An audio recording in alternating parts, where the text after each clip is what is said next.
Mike anafanya kazi zimamoto. Yeye na timu yake wanaitwa sehemu kwenda kuzima moto. Kumbe wafanyakazi wenzake walimdanganya kwamba kuna tukio la moto limetokea ili wamlete hapa hospitali. Mike amekuwa akisumbuliwa na tatizo la jino kwa muda mrefu, lakini amekuwa akikataa kwenda hospitali. Waliamua kumleta hapa kwa njia za uongo.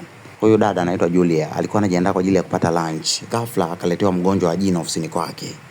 Mike alivyogundua kwamba daktari wa jino ni Julia, aliinuka akaondoka kwa hasira. Dr. Julia alimkimbilia hadi nje. Mike akapanda gari akaondoka. Mike alipofika makao makuu ya zimamoto akaanza kumwaza Dr. Julia alivyokuwa sekondari. Ghafla Adam anaingia, kwa kono lake la kulia anampa Mike dawa ya kutuliza maumivu ya meno. Adam anamwambia Mike, acha utoto, utamkwepa Dr. Julia hadi lini? Kesho yake asubuhi mwanafunzi wa field wa kikosi cha zimamoto Jong anatupa ngazi kwa hasira. Wewe dogo, kwa nini unatupa ngazi? Mapro mnatuonea, mnatupa mafunzo ambayo mwanadamu yeyote yule wa kawaida hawezi kuyafanya. Mike anampa dogo mafunzo kwa vitendo kwa kupanda ngazi na kushuka ndani ya sekunde 20. Tunawapa haya mafunzo kwa sababu kazi yetu inatuhitaji tuwe na spidi sana. Hatutakiwi kupoteza sekunde hata moja tukiwa katika uokoaji. Wakati Mike anaendelea kutoa mafunzo, kuna ghorofa moja jirani na mtaa wa Dr. Julia inawaka moto. Dr. Julia anakimbia kwenda kutoa huduma ya kwanza, anakutana na timu ya zimamoto njiani. Anaongozana na watu wa zimamoto kwenda kuwaokoa wahanga wa ajali. Zimamoto walipofika eneo la tukio, mitungi ya gesi ikalipuka, moto ukawa mkubwa zaidi. Baada ya moto kuwazidi uwezo, mkuu wa zimamoto alitangaza, Mike, toka nje hilo jengo, usihatarishe maisha yako. Mkuu, kuna mtoto mdogo yuko ndani, nataka kumuokoa. Wakati Mike yuko kwenye harakati za kuokoa mtoto, mitungi ya gesi ikalipuka, watu wote wakajua amekufa.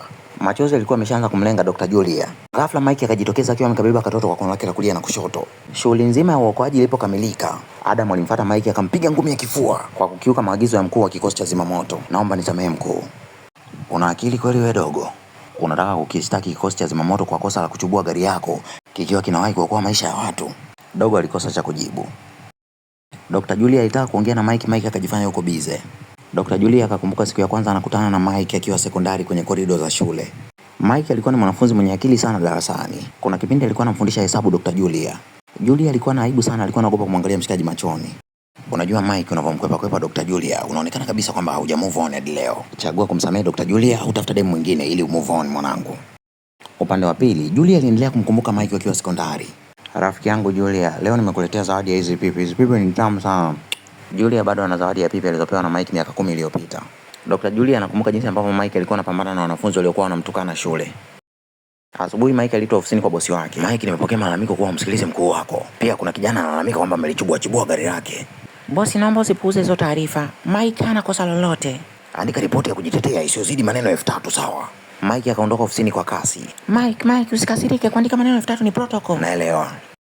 Madaktari walimsengenya Julia. Nasikia Dr. Julia ni wakishua. Ndio, na ndio maana amepandishwa cheo bila kustahili. Uchapakazi wa Dr. Julia ulisababisha achukiwe na wafanyakazi wenzake hospitalini. Alikuwa anaondoka hospitalini haraka mara tu baada ya kumaliza shift yake. Alipokuwa kwenye gari kuelekea nyumbani kwake, ajali ilitokea, akajitolea kwenda kutoa msaada. Watu wa ambulance bado hawajafika, wanachelewa sana. Ona, watu wa zimamoto wamewahi kabla yao, si unaona? Dr. Julia alimwona Mike akipambana kuwatoa wahanga wa ajali kwenye gari. Watu wa ambulance walifika, Dr. Julia akaanza kuondoka. Mike alimtazama Dr. Julia akaishia kula kwa macho. Majeruhi walipelekwa hospitali, winchi ikaja kuchukua gari. Oya mwanangu Mike, nimekuletea mtori kwa kuwa najua uwezi kula kwa sababu ya maumivu ya meno. Asante. Adam anapigiwa simu, anasogea pembeni. Una uhakika nikija kufanya interview ndapata hiyo kazi? Nisije nikapoteza muda wangu. Mike aligundua kuna kitu hakiko sawa. Oya, unataka kuacha kazi nini? Hapana. Ukiacha nitakumind.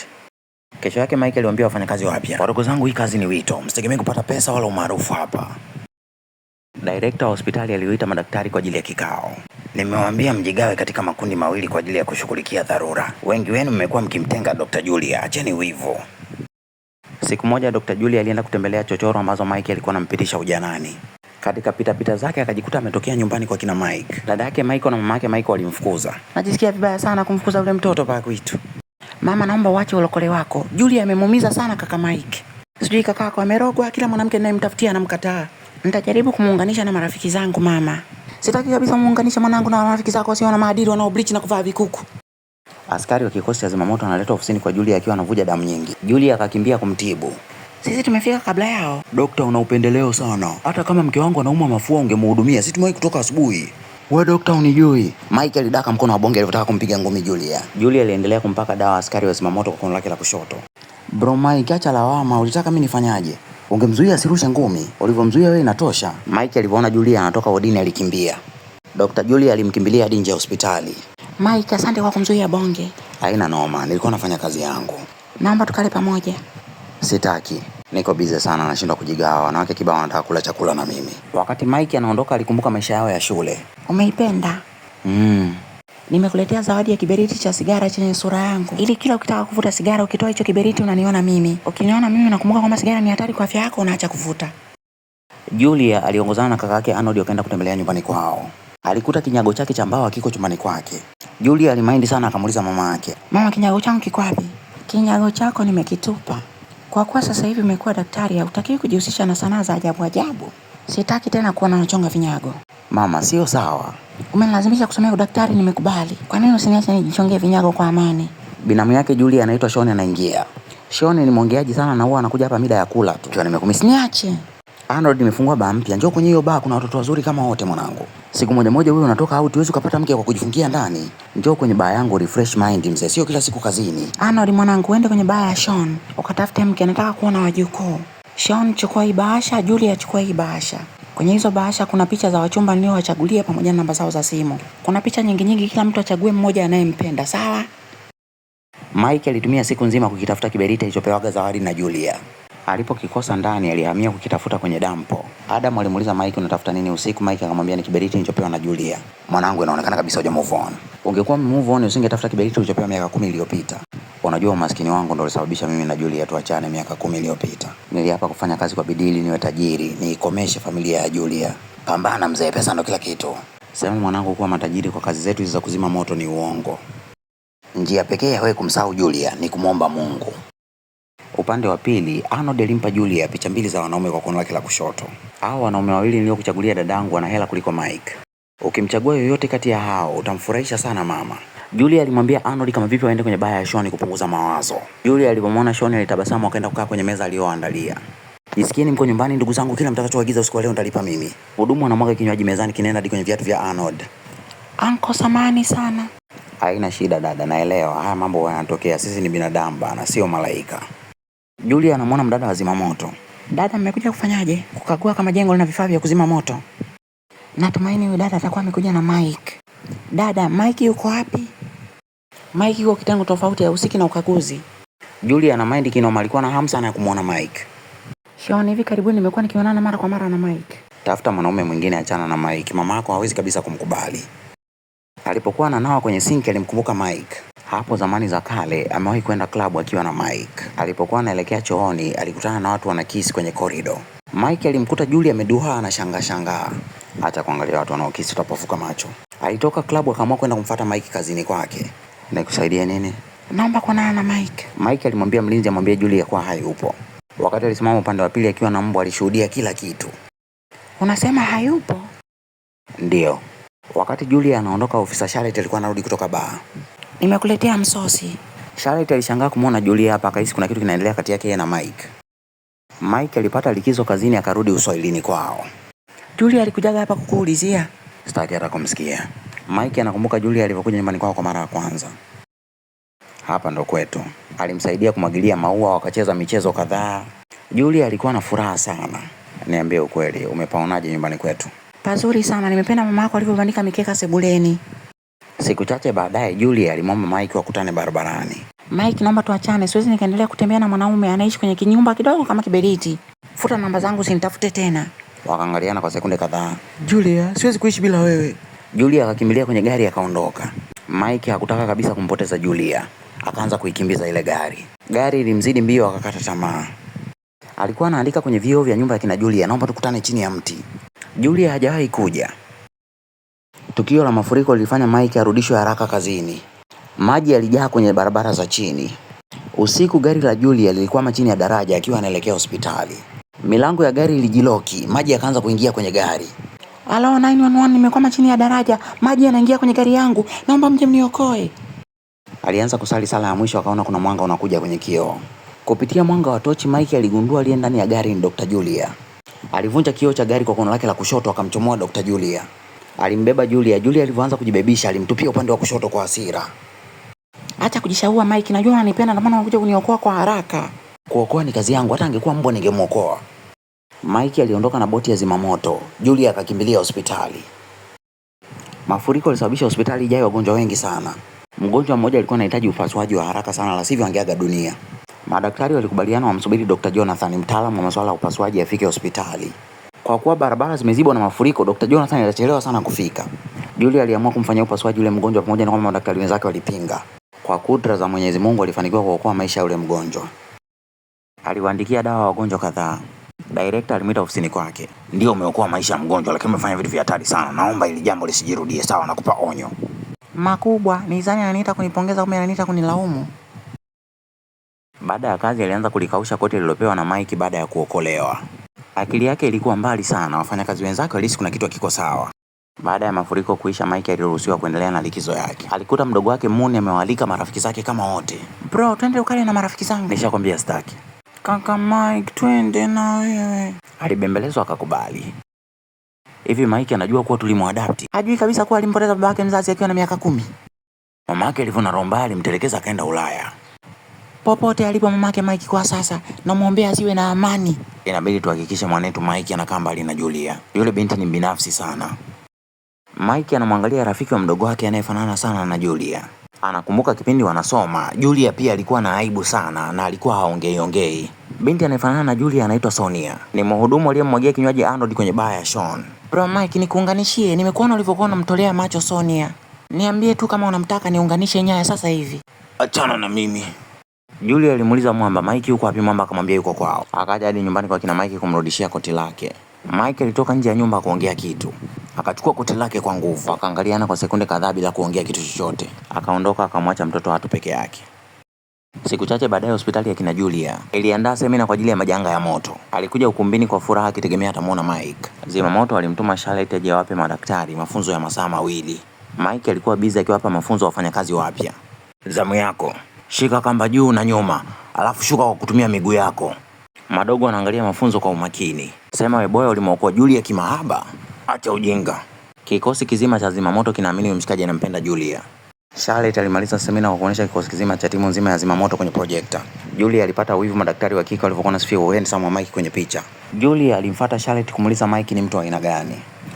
Mike ni moja kati ya wafanyakazi bora kabisa kwenye kikosi chetu. Siku chache baadaye kulitokea ajali kubwa sana ya magari barabarani. Kwenye barabara kuu, magari kama 5 hivi yaligongana. Julia alipofika na wafanyakazi wenzie alimkuta Mike yuko busy sana na kikosi chake. Kuna gari lilirushwa kutoka juu ya daraja hadi mtoni. Mike na timu yake walishuka chini ya mto, wakakata paa la gari ili kumwokoa dereva. Wakamuita daktari kwa sababu dereva alikuwa amenasa chini ya siti ya gari. Julia alikuja kumpa huduma ya kwanza dereva kabla hajavutwa nje ya gari. Kipande cha gari kikitaka kumchoma Julia, Mike akaja kumwokoa. Alimsogeza Julia pembeni, kile kipande kilikuwa kimechoma mguuni kwake. Baada ya majeruhi wote kuokolewa na kupelekwa kwenye ambulance kwa ajili ya kuwaisha hospitali, Julia alimkimbilia Mike akamwomba waongozane kwa pamoja waende hospitali kwake akamtibu. Mike akakataa. Hii sio ombi, ni amri. Ongozana na binti, nenda katibiwe.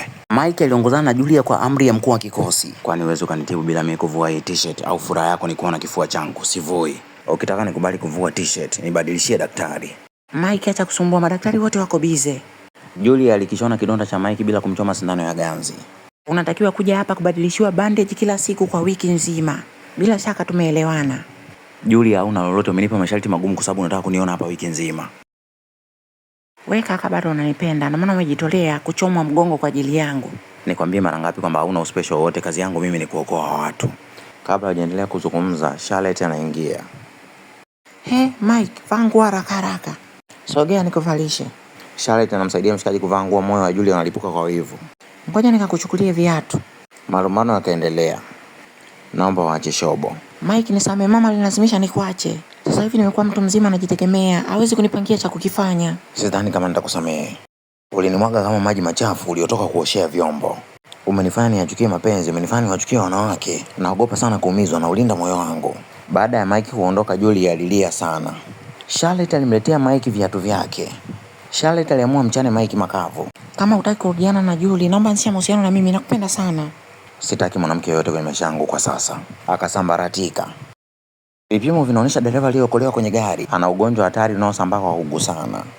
Mungu wangu, natumaini sijaathirika. Vifaa vyote vilivyotumika na ule dereva vitupwe. Kila mtu aliyegusana na ule dereva afanyiwe vipimo haraka haraka, sawa? Akatuma taarifa kwa kikosi cha zimamoto. Kwa kuwa Mike na wenzie wawili walishikana na ule dereva, wanapaswa kufika hospitali kufanyiwa vipimo. Mimi ni mama wa dereva. Naomba mtoe mwanangu karantini umpeleke wodi ya wagonjwa VIP. Nalipa hela nyingi sana kwenye hiyo hospitali. Tunaogopa maambukizo mengine. Hayo hayanihusu. Mama, tunajua unampenda mtoto wako, lakini maisha ya kila mtu humu ndani ni muhimu. Washukuru zimamoto waliohatarisha maisha yao kumwokoa mwanao. Bila wao mwanao angekuwa amefariki sasa hivi. Jifunze kuwa mstaarabu mama, sawa? Na uwe na shukrani. Julia anakuja kuwapa kikosi cha zimamoto taarifa mbaya. Hospitali imebakiwa na chanjo 3 tu. Mmoja kati yenu inabidi asubiri chanjo ziagizwe kutoka mjini. Mike, unatakiwa kupata chanjo haraka haraka. Kidonda chako kinakuweka katika hatari zaidi ya maambukizi kuliko wenzio wote. Watangulie wenzangu, mimi nitasubiri. Julia alipaniki akamwambia Mike akae wodini. Akapiga simu ya kuomba msaada wa chanjo kwenye hospitali ya jirani. Alifuata chanjo haraka haraka akakimbia nayo hadi kwa Mike. Chanjo hii hapa, kama utaki kurudiana na mimi naheshimu maamuzi yako. Mike, mshikaji wangu, nataka kuacha kazi. Mshahara tunaopokea hapa ni mdogo sana. Vumilia kidogo. Nitajitahidi. Walipokuwa koridoni walisikia madogo wanalalamika kwamba Mike huwa anawapa mafunzo magumu. Kesho yake majibu ya hospitali yalionyesha zimamoto hawakuathirika na ugonjwa wa dereva. Mike alienda kumpa taarifa Adam. Akakutana na barua yake akiomba kazi sehemu nyingine. Adam alipoingia Mike alimind. Adam, unazingua, ukiondoka itakuwa ni ngumu sana mimi kudili na hao vijana peke yangu. Mike, mwenzako na majukumu mengi sana. Siwezi nikaendelea kuvumilia kulipa mshahara wa Laki3 maisha yangu yote. Nimechoka kukubembeleza. Fanya kitu chochote kile unachojisikia. Upande wa pili, Dr. Julia alifanikiwa kuokoa maisha ya mgonjwa aliyekatiwa tamaa. Mbinu alizotumia kwa yule mgonjwa zilisababisha madaktari wenzake wanaomchukia wageuke marafiki zake na kuamini kwamba alistahili kupandishwa cheo. Wakagundua kwamba hakupendelewa kwa kuwa yeye ni mtoto wa kishua. Bella alimtumia message Julie akampongeza kwa kazi nzuri. Wazazi wa mgonjwa walimshukuru sana Julie. Julie akamwambia wazazi alikuwa anafanya kazi yake, hastahili kushukuriwa kiasi hicho, wa kushukuriwa ni Mungu. Daktari Bella alipendezwa na maneno ya Julie. Director alimuita ofisini Julia na kumpongeza kwa kazi nzuri. Kesho yake asubuhi Mike alimfokea sana dogo alikuwa anafanya makosa katika urushaji wa maji. Adam alipomtetea dogo. Adam, tulia, ya kuhusu. Kuanzia leo kazi, siko tayari kuvumilia uzembe wa aina yote. Punguza jazma, mafunzo yanahitaji hasira. Adam, niache. Arnold, nimekuita hapa ili uje unipe ushauri katika biashara yangu, naionaje? Kingine, Julia alinifuata akaniambia anataka kurudiana na Mike. Wewe unaonaje hili swala? Unaona liko sawa? Ana haki ya kumpenda mtu yoyote. Mamako hawezi kumkubalia aolewe na Mike. Sean alimwambia Arnold aje na Julia bar, awatambulishe kwa rafiki yake wa kike.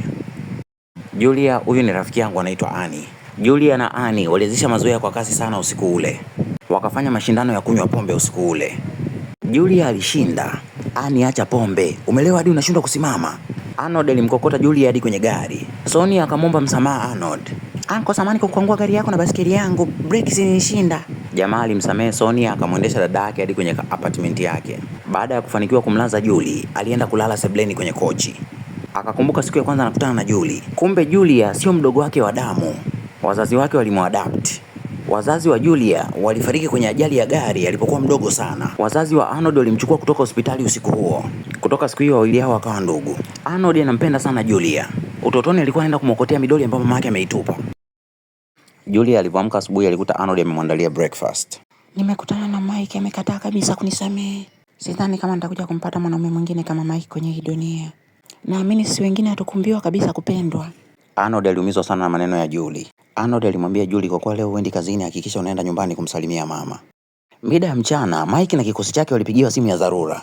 Julie alishangaa kumuona Mike nje ya nyumba yake. Tumekuja kumwokoa mtoto anayening'inia kwenye chumba cha juu ya nyumba yako. Dogo, ruka nitakudaka. Ilibaki kidogo dogo amponyoke Mike. Walishirikiana kumrudisha dogo ndani. Julie alianza kumpa yule dogo huduma ya kwanza akiwa amepakatwa na Mike. Julie na Mike walikuwa wanaangaliana kwa jicho fulani vile kiasherati. Wazazi wa yule dogo waliingia ndani kwa spidi. Asante sana. Ni wajibu wangu. Naomba namba za Mike akuone ameenda kunawa. Haraka haraka kabla hajarudi jamani. Nakupa ila usinitaje. Karibu chai. Akaanza kumtibu kidonda cha mkononi. Wakati mtoto yuko biza na mkono, Mike alikuwa anamwangalia kwa kumtamani sana. Ukimya ulitawala, kila mtu alikuwa anasubiri mwenzake ndo aanzishe story. Asante sana. Mike alivyoondoka alikimbia dirishani. Mike, utakuwa free weekend ijayo. Jamaa anaondoka bila kujibu chochote na angalii nyuma. Julie anarudi ndani, anaingia zake WhatsApp, anaenda kuangalia picha ya Mike. Upande wa pili, Arnold anafanya presentation moja mbaya sana kazini. Wawekezaji wanakasirika. Sekretari wake anatuma ripoti kwa mama yake. Mama anapiga simu. Mwanangu, naomba ufanye kila kitu ambacho wawekezaji wanataka. Hakikisha wana furaha, sawa? Arnold anakasirishwa sana na kufokewa na mama yake. Anamuita sekretari wake ofisini. Wewe snitch, acha kujipendekeza pendekeza kumtumia taarifa mamaangu. Sekretari wake anamwomba msamaha. Dr. Bella, nywele zako zimekupendeza na mkoba wako ni mzuri. Dr. Bella anashangazwa na tabia ya Julie. Julie ameanza lini kusifia watu? Julie anamtumia message Mike. Kwa bahati mbaya Mike huwa ajibu message za namba ngeni. Moon anampigia simu Michael. Bro, nakuletea koti ofisini kwako, siku hizi kuna baridi sana. Hakikisheni mnatundika hizi nguo kwenye henga vizuri jamani. Mkuu, mdogo wako anakusubiri getini. Baada ya Mike kuondoka, nimemdanganya boss jamani. Mwanamke anayemsubiri getini sio mdogo wake, ni yule daktari anayekutana naye mara kwa mara. Madogo wote wakaungana wakakimbia kwenda kupiga chabo, anapenda ubuyu kichizi. Walitaka kujua kama bosi wao ni mkali mbele ya madem. Mike, mambo, nilikuwa na mgonjwa mitaa hii nikaona nipite kukusalimia. Natumaini hujamind. Ushanisalimia, nenda. Usinijibu hivyo. Una kingine? Niliwaruhusu mtumie nyumba yangu siku ile. Naomba tukale chakula cha jioni pamoja. Sitaki. Basi twende tukanywe kahawa. Tukutane kwa ajili ya chakula cha usiku. Ilipofika jioni, Julie aliona kila anachotaka kuvaa kifai. Kwa kuwa hajazoea ya mambo, akamwita rafiki yake Eni aje ampe ushauri. Eni alikuja na mazakazaka kibao kwa ajili ya kumsaidia shosti yake. Shosti, hautakiwi kuzidisha makeup wala kuvaa gauni linalong'aa sana, utaonekana umepania. Gauni lisiwe fupi sana wala refu sana. Mike pia alikuwa na wasiwasi na muonekano wake. Akawauliza masela, nikate nywele? Naomba nikukate nywele mwanangu. Alikubali kishingo upande. Twenzetu nikakunyoe. Mike na Adam wamenuniana kutoka siku ambayo Mike aligundua kwamba Adam anataka kuacha kazi. Julie aliwahi sana kufika eneo la tukio. Mike alifika nusu saa baadaye. Julie alimpeleka Mike kwenye mgahawa aliyokuwa anapelekwaga kipindi wako sekondari. Mike alishangaa namna ambavyo Julie aliagiza chakula anachokipenda bila kukosea kitu hata kimoja. Alimwangalia mtoto anapokula kama anaangalia movie. Ladha ya chakula cha hapa haijabadilika, bado iko vile vile. Sio kweli. Unaona vibama vina ladha ya tofauti. Inawezekana nimeacha kupenda chakula nilichokuwa nakipenda miaka 10 iliyopita. Mike alimaliza kula ndani ya muda mfupi. Julie alikuwa anakula taratibu ili akae na Mike kwa muda mrefu. Mike alimwambia Julie, unapoteza muda makusudi. Akaondoka kwa hasira, akamwambia nakusubiri nje. Akiwa nje alipigiwa simu na Moon. Bro, niko kituo cha polisi, njoo unitoe. Julie akajitolea kumpeleka Mike kituo cha polisi na gari. Walinuniana kwa muda mrefu. Baadaye Mike alimwambia Julie, tukifika kituo cha polisi utabaki kwenye gari. Sitaki utumie utajiri wako kumtoa mdogo wangu kituoni. Sawa, haina shida. Mike alikimbia akaingia kituo cha polisi. Julie akamfuata nyuma. Uko sawa? Huyo gaidi amfuata nini hapa? Polisi akawafuata. Mdogo wako amekamatwa anauza vitu feki, lakini hataki kututajia bosi wake ni nani. Bosi wa mzigo ni mimi mwenyewe. Mike, naomba niache niongee na mdogo wako. Julie akamchukua Muni akaenda naye hadi chooni. Muni, ningemtaja tu huyo bosi wako. Usipomtaja utafukuzwa chuo. Pia utamsababishia kaka yako matatizo. Muni aliamua kuambia mapolisi ukweli. Nimekuwa nikifanya kazi kama msambazaji wa kaka mmoja hivi. Namba zake za simu ni 07896744. Kwa bahati mbaya namba ya bosi wake ilikuwa haipatikani. Aliambiwa alipe faini ya pesa nyingi sana kwa bidhaa alizouza. Kaka Mike, mwambie askari sisi ni maskini, tuwezi kulipa hela zote hizo. Bidhaa alizokuwa anauza zimeingia nchini kwa njia haramu. Hataruhusiwa kutoka hapa kituoni hadi pale bosi wake atakapopatikana. Julie alitoka nje ya kituo akamtumia message Sean. Alimwomba Sean amsaidie pesa ya fine kwa kuwa pesa zake zote ziko chini ya mama yake. Sean alimweka Julie loudspeaker, kwa hiyo Arnold alisikia kila kitu. Arnold na Sean waliongozana hadi kituo cha polisi. Mike, mambo? Julie, ondoka na ndugu zako. Mike akamwambia hahitaji msaada wao, akaondoka kwa hasira. Mike, mruhusu Arnold asaidie, jela kutaharibu maisha ya mdogo wako. Mkuu wa kituo cha polisi akaja akaamuru binti aachiliwe. Alikuwa amepigiwa simu na Arnold. Mike akajua nguvu ya watoto wa kishua wameliweka jeshi la polisi mifukoni mwao. Moon akaukataa msaada kutoka kwa Julie na familia yake. Mike akambembeleza sana mdogo wake akakubali. Walipofanikiwa kutoka kituo cha polisi, Arnold alimlazimisha Julie aingie kwenye gari wakaondoka. Mama hataki kabisa wewe uwe na Mike. Aniache. Mama akilijua hili atakasirika sana. Ninahitaji uhuru wa kuchagua mtu ninayempenda katika maisha yangu, asinipangie.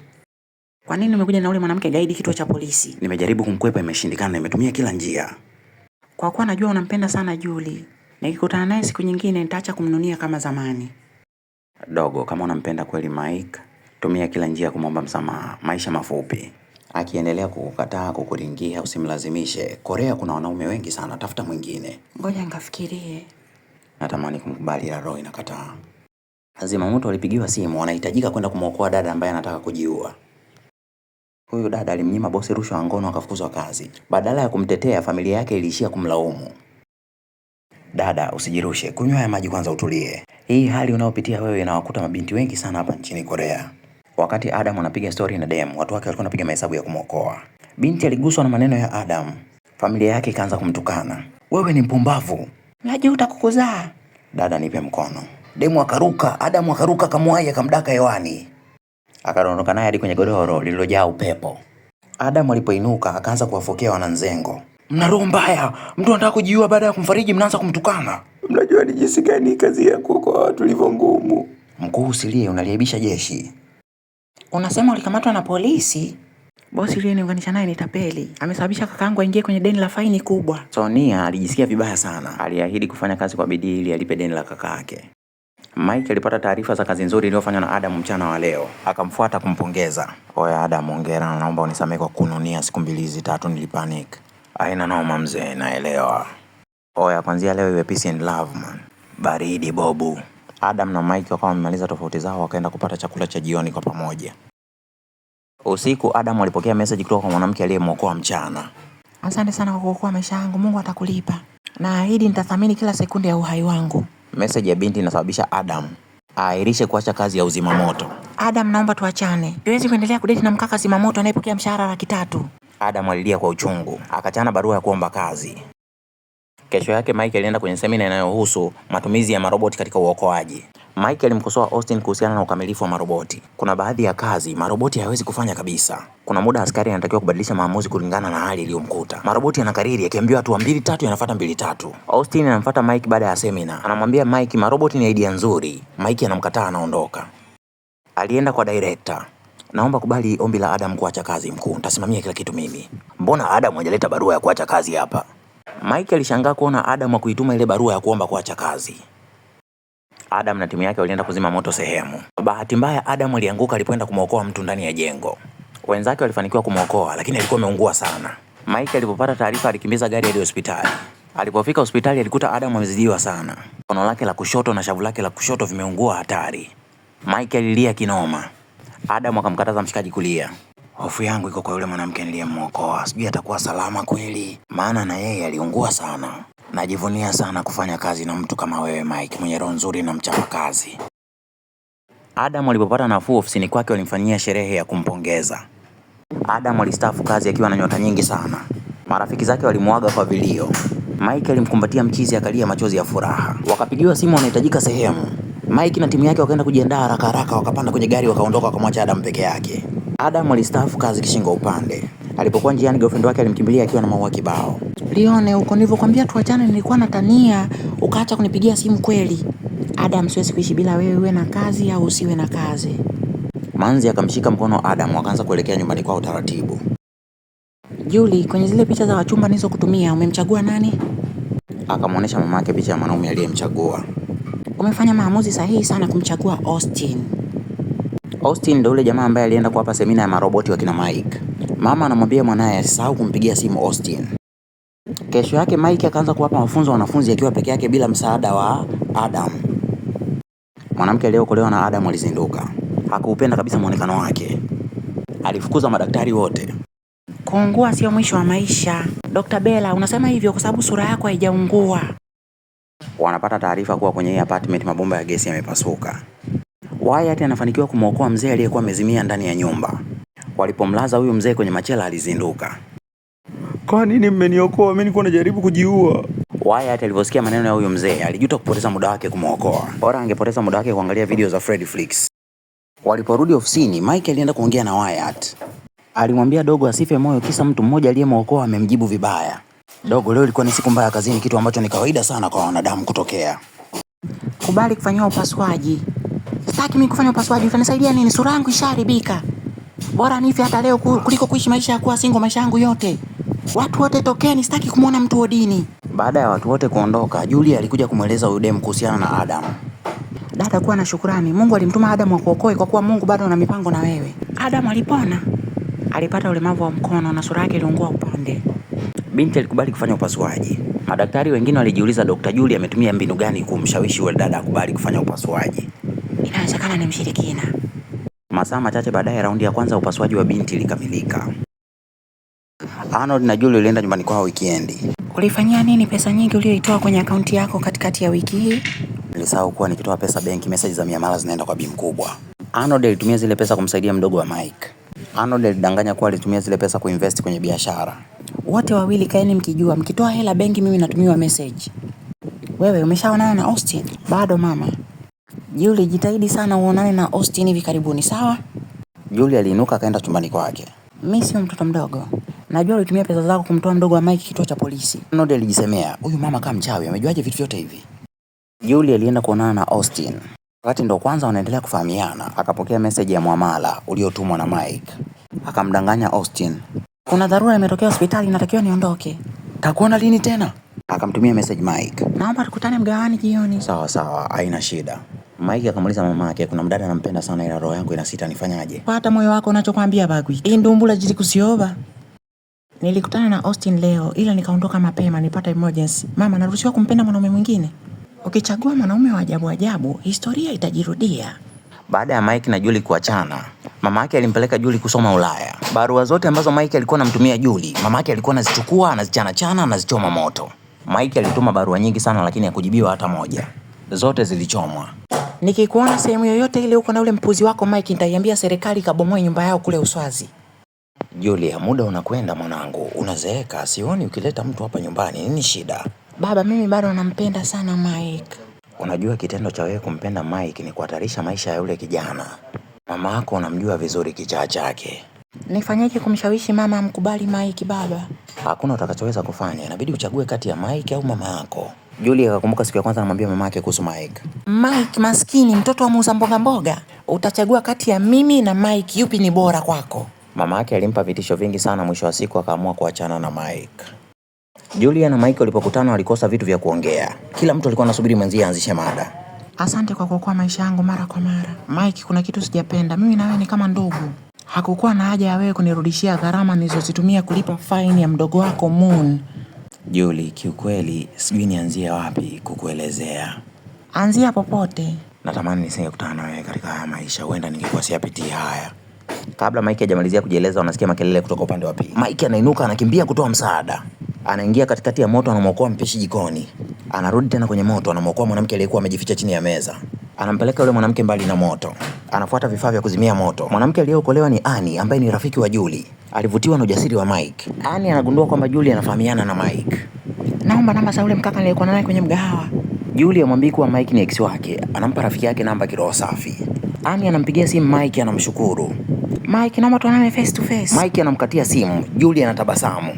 Huyo mkaka simwachi, nitamtafuta. Mike alivorudi kazini kwao alienda gym kufanya mazoezi kwa hasira.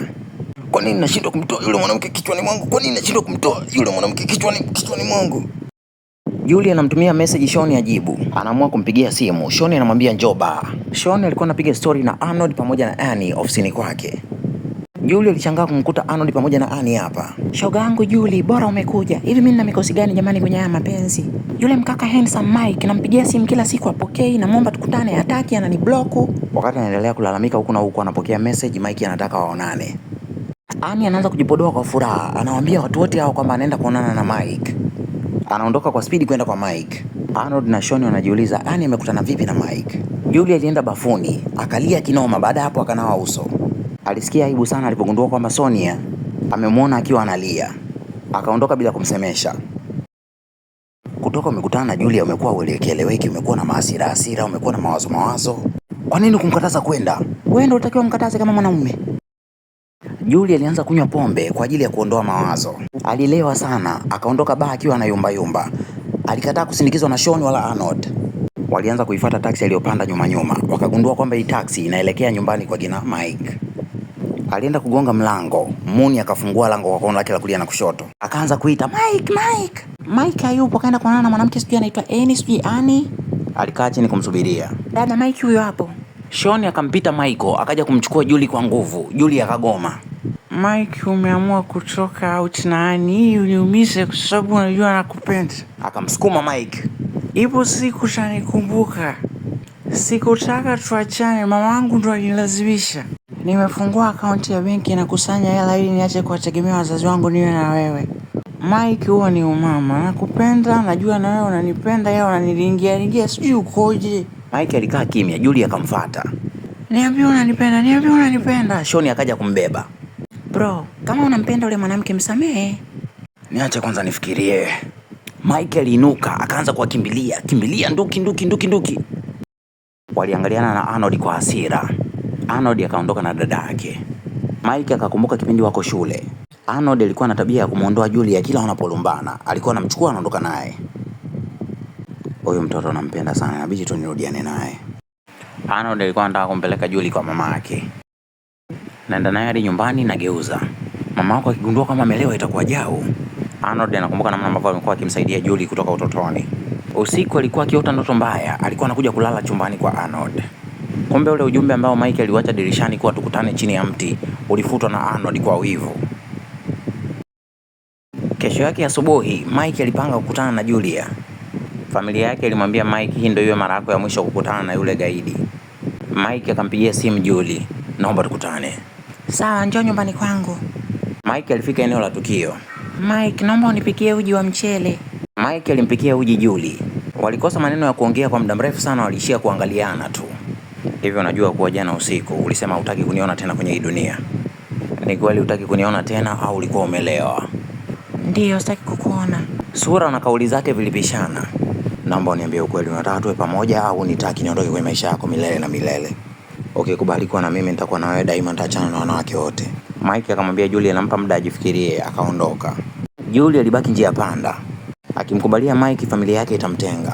Mama yake hataki kusikia mwanae ana mahusiano na mtoto wa muuza mboga na mabumunda kwenye soko la jioni. Hakujua nini cha kufanya. Akaanza kunywa uji wa mchele kwa kono lake la kushoto huku michozi ikimtoka. Julie, nimekuja kukuchukua nikupeleke hospitali. Julie alimwambia Arnold, maisha yetu hayana tofauti na kuku waliofungwa ndani ya tenga. Hatuna uhuru hata kidogo. Kuna muda natamani ningekuwa na mama wa tofauti. Ningekuwa na mama ambaye ataniruhusu mimi niwe na mahusiano na Mike pamoja na hali yake ya kiuchumi. Walifika hospitali. Sister, kama vipi mimi na wewe tutoroke twende nchi za nje, mama atashindwa kutukontrol tukiwa huko. Julie alikataa. Upande wa pili mamake Julie alienda kucheza gofu na director hospitali. Ukaribu wake na director unasababisha madaktari waone kama Julie anapendelewa pale hospitali. Oya wanangu, mmemwona bosi wetu mpya lakini? Nasikia jamani mtoto akishua kinoma. Hata sijui kwa nini ameamua kuja kufanya kazi kama zetu hizi za hatari za kuokoa watu kwenye mioto. Sijui kwa nini. Watoto akishua utawaweza? Kuna muda vitu vya kutisha ndo wanavipenda. Acheni kupiga porojo, rudini kazini. Bosi mpya wanayemzungumzia si mwingine ni Austin. Mike anashangaa kichizi. Julie, hauruhusiwi kushiriki mashindano ya mtafiti bora, kwa kuwa kila mtu anaamini kuwa umefika hapa kwenye hiyo hospitali kwa kubebwa na mamako. Alilazimisha kuingia kwenye ukumbi wa majaji, akawaonesha vyeti vyake. Nimefaulu chuo kihalali. Mamangu hakunifanyia hii mitihani mimi jamani. Majaji wakakubali ashiriki mashindano. Alifaulu maswali ya kwenye interview kwa kiwango cha juu sana, alishangaza kila mtu. Dr. Bella alifurahishwa sana na uwezo wa huyu binti, akaomba awe marafiki. Wakaanza kumuonesha Austin mazingira. Alijaribu kumshobokea mbwa wa Mike. Mbwa wa Mike alibweka kichizi. Mbwa wa Mike anaitwa Smith. Smith ni jina la wazazi wa Julie. Nimeambiwa kuanzia leo nianze kulala kwenye kitanda alichokuwa analala Adam. Mike ana mind kichizi. Mike ananyosha miguu uwanjani kwa kimkumbuka sana rafiki yake kipenzi Adam. Mike alikuwa na bifu na Austin kutoka siku ile ya semina ya maroboti. Arnold alielewa kichizi. Mamangu ananifuatilia kila hatua ninayopiga. Julia amekataa kabisa kutoroka na mimi kwenda nchi za nje. Haya maisha hapa Korea ni ya kiwaki kichizi. Arnold anampigia simu dereva aje kumuendesha. Kwa bahati nzuri dereva anayetumwa na kampuni anakuwa ni Sonia. Nafanya kazi nyingi, nafanya kazi bar, nafanya kazi kama dereva ili tu nilipe mkopo wa chuo. Arnold anamlipa pesa za ziada. Nipe funguo ita taxi wakati wa kurudi. Sonia anachukua baisikeli nyuma ya gari anaondoka nayo kwa ajili ya kuokoa gharama za usafiri. Kesho yake asubuhi Austin anakuta zimamoto wanafanyishwa mazoezi makali sana. Mike, wale vijana wanataka kufanya mazoezi makali kiasi hicho, watakosa nguvu za kuokoa wahanga wa ajali. Wafanyishe mazoezi mepesi. Mazoezi magumu nayo hapa sasa hivi yanasababisha wawe imara zaidi wakati wa uokoaji wa watu. Ukiwa legelege kwenye kazi zetu hutoboi. Wakati wa mchana zimamoto walipokea chakula cha bure kama sehemu ya shukrani kutoka kwa mtu aliyetoka kumwokoa hivi karibuni. Mike aliwaambia wenzake ni marufuku kugusa chakula walichopewa kama zawadi. Hatufanyi kazi ili tupate zawadi, hii ni wito. Naomba msirudie tena kupokea chakula kama zawadi, lakini kwa leo kuleni hiki chakula. Tuwezi tukamwaga chakula, sawa? Wakafurahi. Mike alimaindi kuona Austin anamwingilia kwenye maamuzi. We Ani, uache kabisa kutuma chakula hapa ofisini kwangu. Naomba uache kabisa kunishobokea. Rafiki yako Julia ndo mwanamke pekee ninayempenda kwenye haya maisha. Ani alishtushwa sana na taarifa za Mike kumpenda Julie. Aliingia kwa Julie kwa hasira. Shosti, ndo nini kunichoresha vile? Ukuniambia kabisa kwamba Mike ni ex wako. Kuanzia leo sitaki kabisa kumuona huyo Mike. Katika maisha yangu siwezi kabisa nikatembea na ex wa rafiki yangu, ni mwiko. Ungeniambia mapema yasingetokea haya. Nisamehe kwa kutokwambia ukweli. Mike anakupenda sana shoga yangu, una bahati. Mng'ang'anie yule mwanaume, usimwache. Usimwogope mama yako, fuata furaha ya moyo. Baadhi ya wafanyakazi wanagoma kumpigia saluti Austin. Wanadai mkuu pekee wanayemtambua ni Adam na Mike. Wanaamini Austin mtoto wa kishua atakata tamaa hivi karibuni. Austin hakutaka kuonekana rojo. Alisema atafanya kila zoezi watakalofanya. Akaenda kufanya nao mazoezi ya kukimbia mlimani akiwa amebeba begi lililojaa mawe mgongoni. Zimamoto wenzio walimwacha mbali sana. Alikuwa anapumzika kila baada ya dakika 5. Wenzake wote walirudi kituoni wakamwacha yeye porini. Walimsubiri Austin arudi kwa masaa kadhaa. Walianza kuhofia usalama wake hali ya hewa ilivyozidi kuwa mbaya. Walipanga kwenda kumtafuta, wakamwona kwa mbali anakuja. Mtoto wa kishua alipambana sana ili asionekane legelege. Kila mtu alimwonea huruma, alifika akiwa amechoka sana. Kuna mshikaji mmoja alimwonea huruma, akakaa naye akaanza kumpa huduma ya kwanza, akampa maji. Aliporudi chumbani usiku, alikuta Mike amemwekea dawa ya kuchua juu ya draw. Julie anarudi kutoka kazini, anamkuta mamake yuko sebuleni kwake. Nimekuletea matunda mwanangu. Hongera, nimependa sana mazingira ya nyumba yalivyo safi. Mama alikuja kwa kushtukiza ili kujua kama Julie anaingiza wanaume humu ndani. Najua kuwa wewe na kaka yako mlienda kituo cha polisi kumtoa mdogo wake Mike. Kumsaidia mtu kutoka jela ni kitu kibaya. Si vibaya, lakini inategemeana na mtu gani unamsaidia. Na Mike wote ni wahuni. Wanastahili kuozea jela wale maskini. Na kuomba ukae mbali sana na ule mtoto wa muuza mabumunda. Hamna kitu cha maana atakachokupa kwenye haya maisha. Mama, mimi nampenda Mike na siko tayari kabisa kumpoteza. Wewe mtoto huna shukrani kabisa. Nimekusomesha, nimekutafutia kazi, nimekununulia gari, nimekupangia hii nyumba. Ufaulu wangu ndio umenipa kazi. Jina langu na connection zangu ndio zimesababisha wewe umepata kazi kwenye ile hospitali. Isingekuwa rahisi kwa wewe kupata kazi pale bila kutumia jina la ukoo wangu. Naomba uachane na Mike kuanzia leo, nakupenda. Asubuhi kikosi cha zimamoto kiko kazini kinafanya kazi kwa hype na vibe kubwa. Mfanyakazi mmoja anaumia wakati wa mazoezi, wanambeba juu, wanampeleka hadi kwenye chumba chake wanamtoa. Wafanyakazi kadhaa wanaenda kumfuata Austin. Wanamuomba akamwombe Mike awaruhusu aanze kufanya kazi rasmi mitaani. Austin anamfuata Mike, Mike anakataa. Anamwambia hawa madogo bado hawako tayari. Wanahitaji mafunzo zaidi. Kuokoa watu mtaani sio lele mama. Austin anamuuliza Mike anaonaje uimara wake hapa kazini. Ndoto yake ni kuwa mwokoaji bora wa maisha ya watu. Mike hajibu kitu chochote, anaishia tu kutabasamu kwa mbali. Mdogo wa Mike na marafiki zake wanadiscuss namna ya kupata kazi mtaani kwa kuwa wanakaribia kumaliza chuo. Rafiki yao mmoja anamwambia haina haja ya kutafuta kazi, ni kutafuta tu sugar daddy. Arnold anakutana na kitambulisho cha chuo cha Sonia kwenye gari lake, anakipeleka hadi chuo. Sonia anapewa kitambulisho chake, anakimbia kwa spidi kuja kumshukuru mshikaji. Jamaa anaongea na Sonia akiwa amenuna. Mike anaanzisha mazoea na Austin. Anamuuliza kwa nini amechagua kazi hii. Austin akamwambia Mike japokuwa kwao wana hela sana, baba yake amemruhusu kufanya kazi inayompa furaha na hii ndo kazi inayompa furaha kwenye haya maisha. Maelezo ya Austin yalimsababisha Mike amkumbuke baba yake wa kumzaa. Baba yake Mike alikuwa ni kiongozi wa wajenzi mwaka 1999. Wafanyakazi wengi walifukuzwa kazi bila kulipa fidia yoyote. Baba yake Mike aliwaunganisha wafanyakazi wote wakaanzisha mgomo. Wafanyakazi waliandamana hadi makao makuu ya kampuni la ujenzi la Smith. Mama yake Julie aliitisha kikao cha bodi ya wakurugenzi. Waamuru watumie kila njia kuhakikisha wanamshikisha adabu baba yake Mike ambaye ni kiongozi wa mgomo. Mama mzazi wa Mike alikuwa anapenda sana kula bata wakati Mike yuko mdogo. Kila weekend alikuwa anaenda club. Walikuwa wanagombana sana na baba yake Mike. Niache babu wewe nikale ujana. Siku chache baada ya maandamano ya wafanyakazi, rafiki wa karibu wa babake Mike alimzunguka babake Mike. Babake Mike akapewa kesi ya kula rushwa, akafukuzwa kazi. Kampuni likamfilisi, kaanza kuishi maisha ya kimaskini sana. Mamake Mike akaamua kuitelekeza familia yake, akaenda kuolewa na sugar daddy mmoja. Mike alikimbiza gari iliyombeba mamake akimbembeleza asimwache. Bibi mkubwa aliondoka. Babake Mike akawa mlevi kupindukia. Mike alichukua jukumu la kumlea babake akiwa katika umri mdogo sana. Mzee alikuwa anarudi usiku. Usiku mmoja babake Mike hakurudi. Mike aliamka, alikuta kitanda cha babake hakina mtu, akatoka kwenda kumtafuta nje. Alimkuta babake amelala nje ya ngazi za mlango wao. Babake Mike alifariki kutokana na baridi kali iliyokuwepo nje. Hiyo ndio historia fupi ya mateso aliyoyapitia Mike. Na haya yote yamesababishwa na maamuzi ya kikatili ya mama yake Julie. Je, Mike anampenda kweli Julie au anatumia kama njia ya kutaka kulipiza kisasi kwa mama yake? Comment hapo chini kama unahitaji muendelezo. Kabla hujaondoka, hapo chini kuna story ya mtoto wa bilionea aliyempenda dereva bodaboda. Pia hapo chini kuna story ya mwanafunzi aliyeona liwalo na liwe akamtongoza mwalimu wake. Pia hapo chini kuna story ya mchungaji aliyetakwa na binti mwenye pepo la ngono. Nataka kujua kama mchungaji alitoboa au la. Story nzima iko hapo chini, haina part 2 wala nini. Naomba subscribe, comment, share, like. Usipotaka usilike, usisubscribe, usicomment, usishare. Simu ni ya kwako, bundle la kwako, sikupangii cha kufanya. Asante kwa kutazama Fredflix hadi hapa. Naomba toa maoni yako hapo chini, ni kitu gani kiongezwe, ni kitu gani kipunguzwe kwa ajili ya kuboresha channel yetu. Pia niambie ni movie gani nyingine ungependa nitafsiri kwa Kiswahili, nami nitapita nao bila kuku, bila iana, bila ndendele. Pia Kama unajijua kabisa hauna subira, pia una hasira za karibu, naomba achana na kuangalia shorts, sawa? Shorts zitakuwa ni za dakika zisizozidi 3, ni fupi fupi, zitakukera. Naomba focus kwenye videos. Ingia hapo kwenye channel yetu Fredflix TZ, bonyeza kwenye videos, anza kuangalia videos ndefu kuanzia zenye dakika 30 kwenda juu. Usiangalie shorts, zitakupa kisukari, zitakupa hasira, utatoa povu, utanitukana, ndafili badi, nitazira, nitafuta hiki kichannel, nitaacha kupost hizi videos. Na muombea aliyekupa password ya wifi asibadilishe password, na iombea simu yako ibaki na chaji kwa muda mrefu. Kama haikai na chaji muda mrefu, basi ukae kitaa ambacho umeme ukatiki na watu hawasumbui kulipa hela ya luku, ili uendelee kuenjoy vitu vingi vitamu visweet kutoka hapa Fredflix TZ. Kumbuka hakuna Fredflix TZ bila support na mchango wako Mtanzania, na support na thamini sana support yako. Wewe unaitazama kutoka Njombe, kutoka Makongorosi, kutoka Makigoma huko, kutoka Kongo, kutoka Kenya, kutoka sehemu yoyote ile ambayo unatazama Fredflix TZ. Hadi sasa hivi tuna kama subscribers zaidi ya 60,000. Ni kitu kikubwa sana, na shukuru sana, sina cha kuwalipa zaidi ya kuwaletea burudani kali mujarab kupitia channel yangu. Asante.